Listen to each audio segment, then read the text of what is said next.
Bank অ্যাকাউন্টে যদি 1 লক্ষ টাকা অতিক্রম না করে তবে আপনাকে কোনো আবগারি শুল্ক প্রদান করতে হবে না।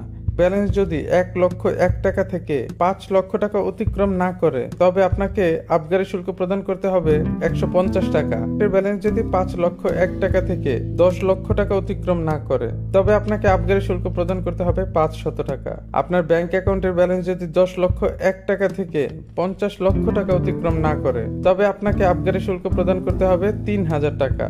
আপনার ব্যাংক অ্যাকাউন্টের ব্যালেন্স যদি 50,01,000 থেকে 1 কোটি টাকা অতিক্রম না করে তবে আপনাকে আবগারি শুল্ক প্রদান করতে হবে 5,000 টাকা। ব্যালেন্স যদি 1,01,00,000 থেকে 2 কোটি টাকা অতিক্রম না করে তবে আপনাকে আবগারি শুল্ক প্রদান করতে হবে 10,000 টাকা। ব্যালেন্স যদি 2,01,00,000 থেকে 5 কোটি টাকা অতিক্রম না করে তবে আপনাকে আবগারি শুল্ক প্রদান করতে হবে 20,000 টাকা।